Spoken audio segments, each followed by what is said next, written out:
السلام علیکم دوستو، میرا نام ہے حسیب شفقت اور آپ دیکھ رہے ہیں ہنسی ٹی وی۔ اس تصویر کو ذرا غور سے دیکھیں۔ 2019 میں پانی کے درمیان موجود پلرز دریا میں پانی کی مقدار یا پھر اس کی سطح کو بتا رہے ہیں، جو اگلے 2 سال کے اندر ہوتے ہوتے مسلسل خشک ہو رہی ہے، اور یہ قیامت کی ایک اہم ترین نشانی ہے۔ یہ ہے دریائے فرات۔ دریائے فرات کا خشک ہونا ہی جنگ ہرمجدون یا پھر دنیا کی سب سے آخری جنگ آرمیگیڈن کے شروع ہونے کا آغاز ہے، جس کا وعدہ دنیا کے سب سے سچے انسان حضرت محمد صلی اللہ علیہ وآلہ وسلم نے کیا، جو ہر صورت پورا ہو کر رہے گا۔ حضرت ابو ہریرہ سے روایت ہے کہ رسول پاک صلی اللہ علیہ وآلہ وسلم نے فرمایا کہ قیامت اس وقت تک قائم نہیں ہوگی جب تک کہ دریائے فرات سے سونے کا پہاڑ نہ نکل آئے، جس کو لے کر بہت ہی خوفناک لڑائی ہوگی، اور ہر لڑائی کے اندر 100 میں سے 99 لوگ مارے جائیں گے۔ ان میں سے ہر ایک شخص یہ سوچے گا کہ شاید میں اس لڑائی کے اندر بچ جاؤں اور اس تمام مال کو حاصل کر لوں۔ ایک اور روایت میں آتا ہے کہ دریائے فرات خشک ہو کر سونے کے خزانے کو ظاہر کر دے گا، لہٰذا جو شخص بھی اس وقت موجود ہو اس میں سے کچھ بھی نہ لے۔ اس اہم ترین حدیث مبارکہ کے اندر قرب قیامت کے قریب کی ایک اہم ترین پیشن گوئی کی گئی ہے، جس کے مطابق دریائے فرات، جس کا بہاؤ اس دور کے اندر بھی اپنے عروج پر تھا اور کسی کے تصور میں بھی نہیں تھا کہ یہ کبھی خشک ہو سکتا ہے، ان قریب خشک ہو کر ایسے لوگوں کی آزمائش کرے گا جو کہ دنیا کے مال و زر یا لالچ کا شکار ہوئے یا پھر بے دین ہوئے اور اس مال کی خاطر ایک دوسرے کو قتل کریں گے، اور ایسے لوگ جو کہ رسول اللہ صلی اللہ علیہ وآلہ وسلم کی حدیث مبارکہ پر ویسے ہی عمل کریں گے جیسا کہ آپ نے فرمایا کہ اس مال میں سے کچھ بھی مت لینا۔ یہ آزمائش ان دونوں گروہوں کو بالکل الگ الگ کر دے گی۔ اس پیشن گوئی کو سمجھنے سے پہلے دریائے فرات کی تاریخ اور اس کی اہمیت کو سمجھنا انتہائی ضروری ہے۔ فرات یعنی صاف پانی۔ یہ دریا ترکی سے شروع ہوتا ہے، پھر شام اور عراق سے ہوتا ہوا پرشین گلف تک پہنچ جاتا ہے۔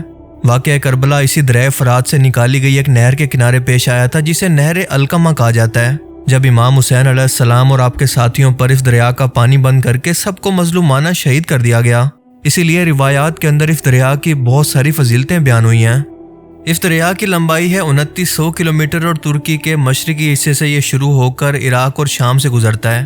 دریائے فرات اور دریائے دجلہ ایک دوسرے کے متوازی ہیں، اور یہ دونوں دریا پرشین گلف کے نزدیک ایک دوسرے سے ملتے ہیں، اور اس کے بعد اسے شط العرب کہتے ہیں۔ یہی دریا ایران اور عراق کا بارڈر ہے۔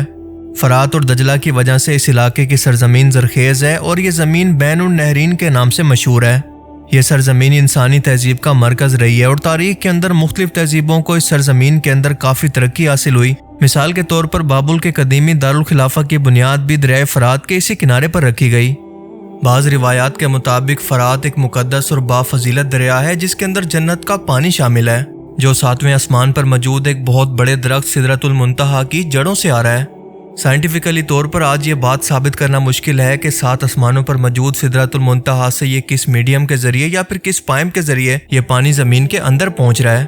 یہ بات تو اللہ ہی بہتر جانتا ہے، لیکن شاید آنے والے وقتوں کے اندر ہم اس کی سائنس کو بھی دریافت کر لیں۔ انٹرنیٹ پر دریائے فرات کے خشک ہونے سے متعلق بہت سارے دعوے موجود ہیں کہ کہیں پر تو کوئی شخص یہ کہہ رہا ہے کہ وہ سونے کا پہاڑ انسانوں کو مل گیا جس کے بارے میں یہ پیشن گوئی کی گئی تھی، اور کسی کا کہنا ہے کہ یہاں سے دریافت ہونے والا تیل یا اس تیل سے حاصل ہونے والی دولت دراصل ایبسٹریکٹ معنوں کے اندر یا مثال کے طور پر سمجھانے کے لیے سونے کا پہاڑ کہہ کر بیان کی گئی تھی۔ تو کوئی دریائے فرات کے خشک ہونے والے علاقوں سے ملنے والے اس پراسرار شہر کو سونے کے ایک پہاڑ سے تشبیہ دے رہے ہیں۔ جون 2022 کو یہ خبر آئی کہ عراق کے اندر انوائرمنٹ کی تبدیلی کے 6 سال کے بعد دریائے دجلہ کے خشک ہونے سے 3500 سال پرانی ایک بستی دریافت ہوئی ہے، اور ماہرین آثار قدیمہ کے مطابق دریائے دجلہ کے خشک ہونے کے بعد ظاہر ہونے والی یہ بستی 1275 سے لے کر 1475 قبل مسیح کے درمیان قائم ہوئی تھی۔ یہ بستی زلزلے سے تباہ ہوئی تھی۔ بابل عراق کا یہ شہر دنیا کا سب سے پہلا میٹروپولیٹن شہر تھا، جسے میسوپوٹیمیا بھی کہتے ہیں، لیکن بابل اب کھنڈرات بن چکا ہے۔ بغداد سے 100 کلومیٹر دور دریائے فرات کے کنارے پر واقع یہ انسانی تاریخ کا پہلا شہر تھا، جس کی آبادی تھی تقریباً 2 لاکھ سے بھی زیادہ۔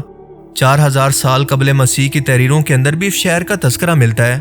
تورات کے مطابق حضرت آدم علیہ السلام بابل عراق کے اندر ہی رہتے تھے۔ جب قابیل نے حابیل کو قتل کیا تو قابیل اپنے اہل و عیال کے ساتھ بھاگ کر بابل کے پہاڑوں میں چلا گیا، تو اس جگہ کا نام پڑ گیا بابل، جس کے معنی ہے جدائی۔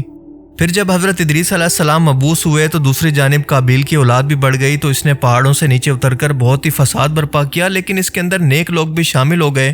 تو حضرت ادریس علیہ السلام نے اللہ سے دعا کی کہ انہیں بھی ایک ایسی سرزمین عطا کریں جس کے اندر بابل کی سرزمین کی طرح ایک دریا بہتا ہو۔ مصر پہنچ کر ان لوگوں نے اس جگہ کا نام رکھا بیبلیون۔